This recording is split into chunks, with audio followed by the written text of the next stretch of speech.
tempestade me alcançar, tu és meu abrigo. Se o mar me submergir,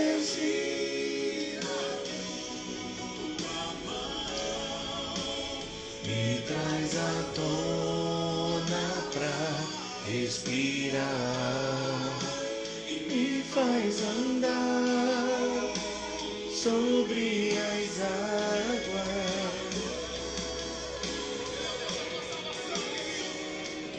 Tu és tudo.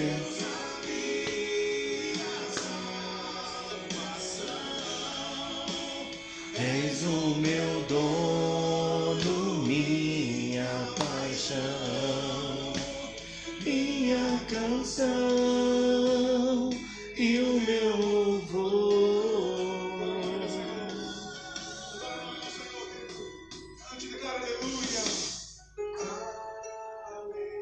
Glória a Deus, meus irmãos, a paz do Senhor Jesus.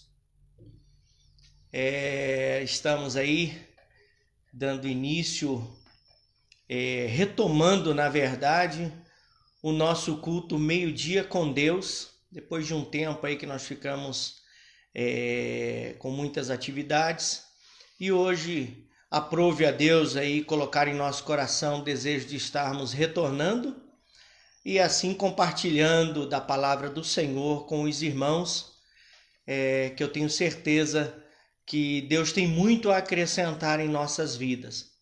Nós temos que fazer de tudo, meus irmãos, para aproveitarmos os tempos, aproveitarmos as ferramentas que estão à nossa disposição, aproveitarmos o momento, o desejo do nosso coração, o anseio de fazer e de falar de Jesus, porque nós temos que fazer isso em tempo e fora de tempo. Então, aprove a Deus nós estarmos aí retomando essa atividade de estarmos cultuando a Deus, culto meio-dia com Deus, tá bom? E a partir dessa semana, essa semana nós estaremos todos os dias ao meio-dia com os irmãos, compartilhando uma palavra, orando juntamente com os irmãos, buscando de Deus uma palavra de vitória, uma palavra de fortalecimento, uma palavra aí de motivação para continuarmos nessa peleja, nesse desafio que se chama vida e lutarmos para vencer. Altos e baixos fazem parte da vida do cristão, fazem parte da vida do servo de Deus, daquele que busca viver a palavra do Senhor, colocá-la em prática. A palavra que eu tenho para compartilhar com os irmãos hoje é uma palavra que Deus colocou em meu coração e eu tenho certeza que ela vai ser bem-vinda, né? É uma palavra pertinente, é uma palavra que vai ser muito boa para a nossa reflexão. Essa palavra ela se encontra Atos dos Apóstolos, capítulo de número 3 e o versículo de número 6. É uma passagem bem conhecida dos irmãos, que é aquela passagem do coxo, né, que estava à frente do templo e recebe ali a sua cura. Mas eu quero, dentro desta palavra, eu quero compartilhar algo que Deus colocou em meu coração, que eu tenho certeza que vai agregar valores e princípios, que vai agregar, que vai fortalecer a nossa fé. Porque a palavra do Senhor, quando ministrada, quando falada, ela fortalece a nossa fé. Amém?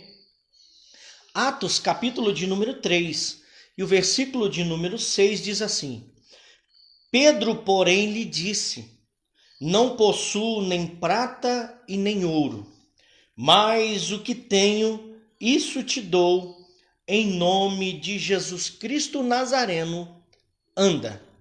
Mais uma vez, para nós acompanharmos aí melhor o raciocínio. Quer ver? Ó? Pedro, porém, lhe disse. Pedro está dizendo para o coxo, né? Pedro está dizendo para o coxo: não possuo nem prata e nem ouro. Quer dizer, não existe nada de interesse aqui nesse momento. Não existe o toma lá e dá cá, né? não possuo nem prata nem ouro, mas o que eu tenho, olha que convicção, mas o que eu tenho, isso te dou.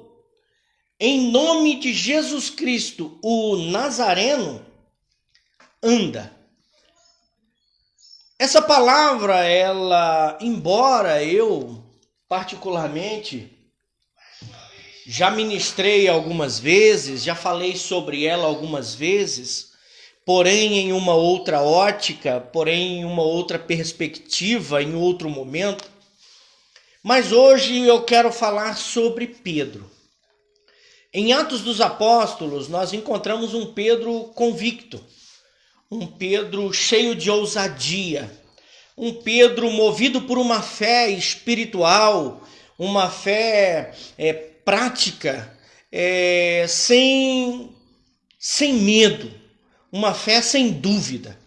Quando nós olhamos para Atos capítulo 3, versículo de número 6, nós nos deparamos com Pedro completamente dependente por causa da sua fé em Cristo Jesus. E nessa palavra, Deus começou a ministrar ao meu coração, porque Pedro nem sempre foi assim. Pedro nem sempre teve essa fé, né? Existiram momentos da vida de Pedro que a sua fé oscilou. Existiram momentos da vida de Pedro que a sua fé, não sei se essa é a expressão correta, a sua fé abalou. Mas a sua fé, em algum momento, ela teve o alto e o baixo, vamos dizer assim. Porque eu já ministrei em outras vezes, em especial aos irmãos da nossa igreja aqui, da Assembleia de Deus Ministério de Alterosa, aqui na cidade de Areado. Eu já ministrei na igreja em que eu sou pastor, que a fé que falha na hora da provação, que falha na hora da dificuldade, ela é uma fé falha, né? Ela é uma fé desprovida daquilo que significa fé.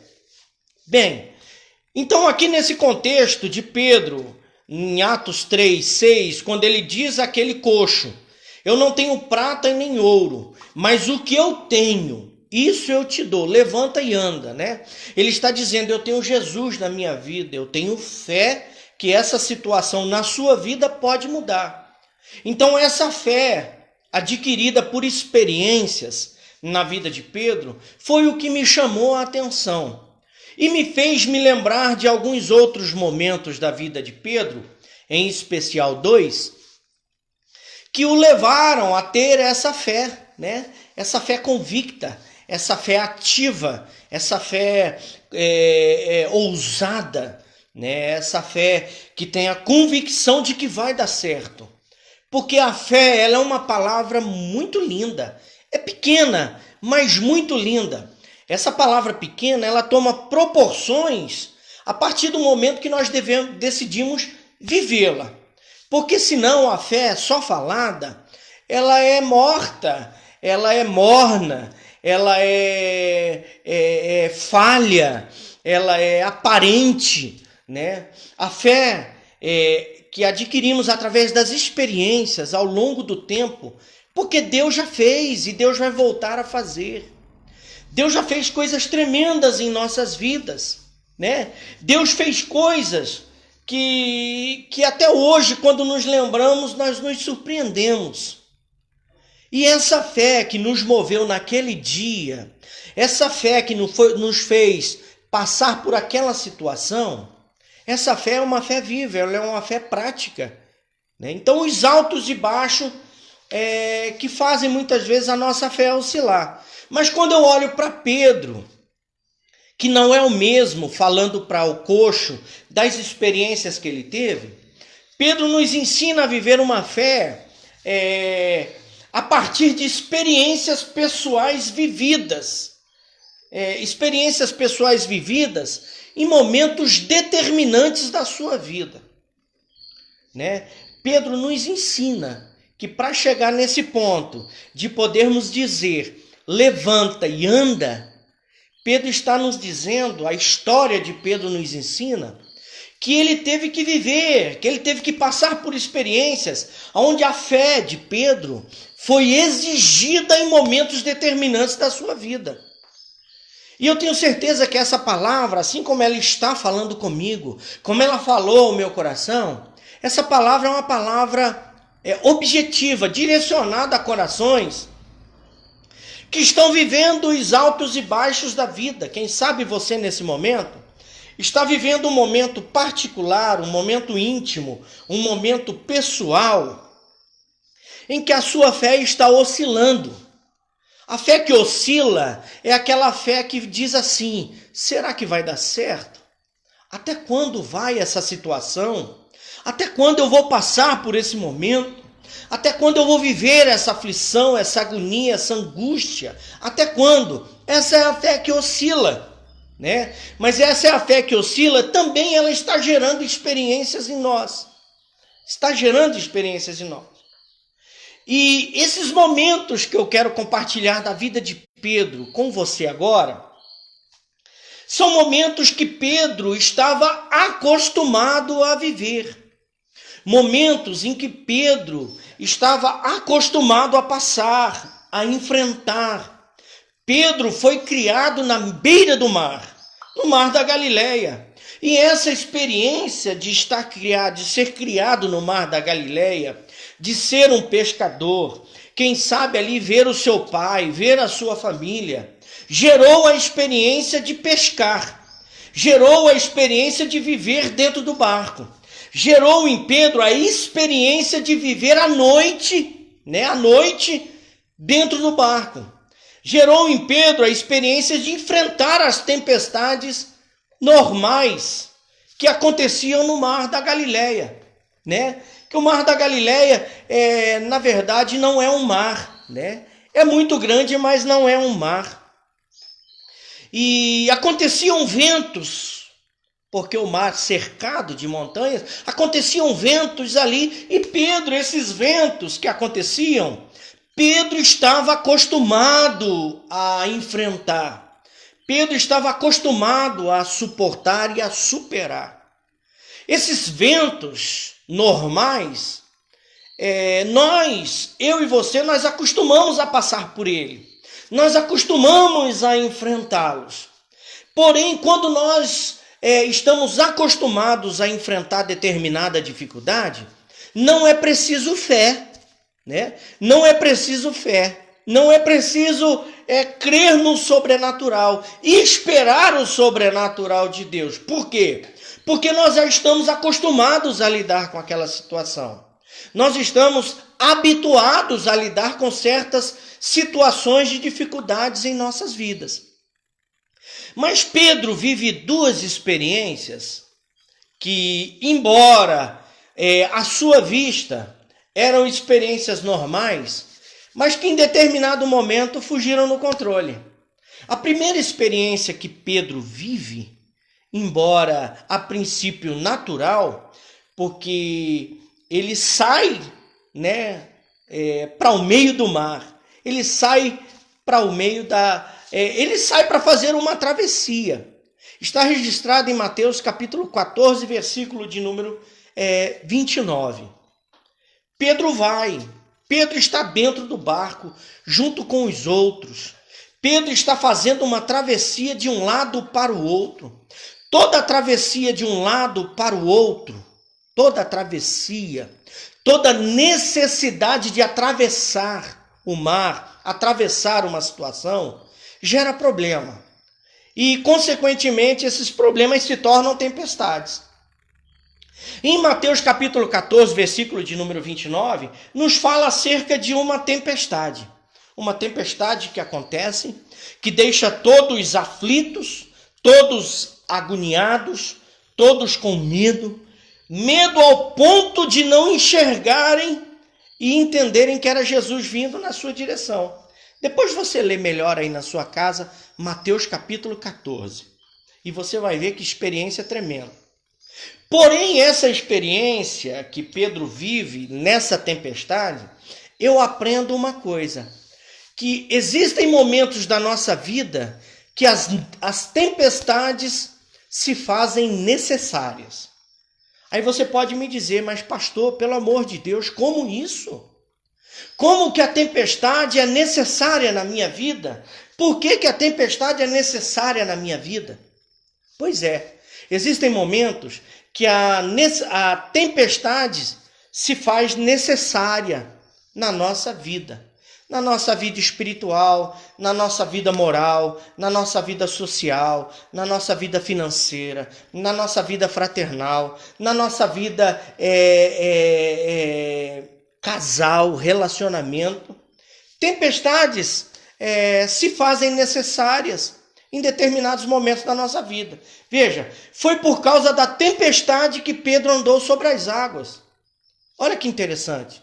Se não fosse a tempestade, Pedro não teria disposição de andar sobre as águas. Veja que ao longe, Jesus diz para eles, acalma, sou eu. E Pedro diz a ele no meio da tempestade, veja que aqui a tempestade não passa, a tempestade não se acalma. E Pedro diz assim para Jesus, se é o Senhor, Jesus, me manda ir ter contigo, me manda. Olha que coisa, me manda. Aí Jesus diz assim, vem. Pedro desce do barco e vai ter com Jesus. Veja que a tempestade estimulou a fé de Pedro. Foi por causa da tempestade que Pedro anda sobre as águas. Foi a tempestade que estimulou a fé de Pedro, fazendo com que Pedro viesse andar sobre as águas. Então existem tempestades na nossa vida que são necessárias, porque elas vão estimular a nossa fé. Veja que não foram todos que foram estimulados. Foi só Pedro. Mas veja que interessante. Só Pedro pode contar sobre essa experiência de andar sobre as águas.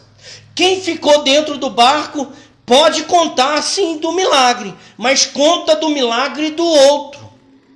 Porque só pode falar do milagre quem viveu a experiência do milagre. Você está conseguindo entender o que eu estou querendo te entregar, compartilhar com você nessa hora?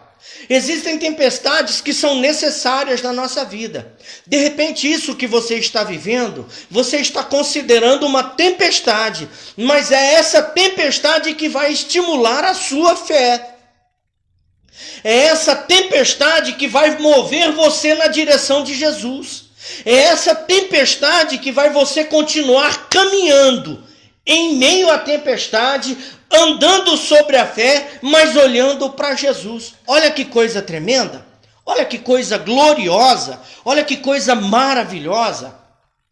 Então a tempestade estimulou a fé de Pedro. Essa situação que você está vivendo, esse momento que você está vivendo, que você considera uma tempestade, ele tem um propósito. E qual é o propósito, pastor? O propósito é estimular a sua fé. Enquanto todos estavam no barco, a calmaria reinava, tudo estava dando certo, todos estavam tranquilos, todos estavam acomodados, todos estavam conformados. Quando vem a tempestade vem com o propósito de estimular a fé. Porque Jesus não faz nada sem propósito. Jesus não faz nada sem um objetivo. E nós aprendemos aqui que quando a fé estimula a fé de Pedro, quando a tempestade estimula a fé de Pedro, nós aprendemos que só vive o propósito quem suporta o processo. Só vive o propósito quem suporta o processo. Só viveu o propósito do sobrenatural, que foi andar sobre as águas, quem suportou o processo da tempestade. Não foram todos, foi só Pedro. Veja que Deus, ele é objetivo. Jesus, ele é objetivo. Quando ele diz, vem, ele não diz, vem Pedro, vem só Pedro. Ele lança a palavra para todos, vem, vem. Quer vir? Venha. Pedro foi o único que saiu do barco. Essa palavra, ela é direcionada a você, que está disposto a sair do barco. e andar no meio da tempestade por sobre as águas, vivendo o sobrenatural de Deus. Vivendo o sobrenatural de Deus. Alguns podem dizer, mas pastor, no final da caminhada, Pedro sucumbiu à tempestade e começou a afundar. Mas Pedro foi o único que andou sobre as águas e na direção de Jesus. Pedro não desvirtuou o caminho, ele foi até o final. Outra coisa que eu aprendo nesse ensinamento com Jesus, nessa experiência de Pedro, está em João 21:3. Numa noite, Pedro não pescou nada. Olha que interessante. A primeira experiência foi que Pedro enfrentou uma tempestade diferente das que ele já tinha enfrentado. E em uma noite, Pedro não pescou nada. Nada. Com certeza, outras noites, Pedro já tinha vivido essa frustração de não pescar nada. Mas essa ficou registrado na vida dele. Registrado. Pedro não pesca nada. Eu aprendo aqui. Existem momentos da nossa vida que são necessárias redes vazias. Existem momentos. Por quê? Olha aqui que interessante. Depois você medita lá na sua casa, João 21. Você vai ver que relato lindo, que experiência gloriosa. Então, Pedro numa noite não pescou nada. E eu estou dizendo que existem momentos da nossa vida que são necessárias tempestades. E agora eu estou dizendo que são necessárias redes vazias. Por quê, pastor? Depois você leia que você vai entender. Se Pedro volta dessa noite toda com a rede cheia de peixe, como ele estava acostumado, Pedro certamente não teria tempo para ouvir Jesus. Pedro não teria tempo de viver o que estava reservado para ele. Existem momentos da nossa vida que são necessárias redes vazias. Porque se a rede está cheia, nós não temos tempo, nós não temos vontade, nós estamos ocupados. E as redes vazias geram tempo precioso para que eu e você venhamos ouvir Jesus falar. E esse tempo precioso faz com que nós venhamos viver milagre. Quem não ouve Jesus não vive milagre. Quem não ouve Jesus não tem tempo para viver o milagre, para ouvir acerca do milagre. Então Pedro volta com a rede vazia. Entendeu o propósito de Jesus aí? Porque ele tem o controle de tudo. E naquela noite ele permitiu Pedro não pescar nada, para que Pedro vivesse um milagre extraordinário na sua vida. Existem momentos que Deus vai fazer com que eu e você venhamos até nos sentir frustrados. Venhamos nos sentir frustrados. Mas é para que nós venhamos viver, entender, olhar, compreender o propósito de Deus na nossa vida. A rede vazia estimulou a fé de Pedro. Porque quando Jesus diz para ele, volta e lança a rede, Pedro volta e lança a rede. E ele pesca ali, com certeza ao contrário dos outros dias, ele pesca ali 153 grandes peixes. Só vive o propósito quem suporta o processo. Só vive o propósito quem suporta o processo. Meu irmão, minha irmã, são necessárias na nossa vida tempestades e redes vazias. As tempestades vai nos estimular a fé, assim como a rede vazia. A rede vazia, ela significa para mim e para você tempo. Tempo para ouvir Jesus. Tempo para escutar Ele falar, ministrar ao nosso coração, para sairmos e vivermos o sobrenatural. Eu quero encerrar esse vídeo, essa live nessa hora, dizendo para você uma palavra que o meu pastor presidente liberou em uma reunião de obreiros e registrei no meu coração. Pastor Oséias Domingues da Silva. Ele disse assim, Deus faz coisas que nos faz acreditar de novo. Olha que coisa tremenda. Deus faz coisas que nos faz acreditar de novo. No meio dessa tempestade, no meio dessa rede vazia, Deus vai te surpreender. Em nome de Jesus, eu ministro sobre você essa palavra profética. Deus vai nos fazer acreditar, porque Ele vai fazer coisas novas na nossa vida. Deus abençoe você. Compartilhe esse vídeo. Seja você um intercessor, um canal da bênção do Senhor na vida de outras pessoas. Amanhã nós teremos mais o Meio-Dia com Deus. Nos acompanhe. Vamos ser propagadores da fé. Vamos anunciar, aproveitar esse veículo que está à nossa disposição. E vamos ser bênção, canal da bênção do Senhor na vida de outras pessoas. Como eu tenho dito, sejamos bênção de Deus, possibilidade de socorro e de salvação de Deus na vida de outras pessoas. Deus abençoe você em nome de Jesus.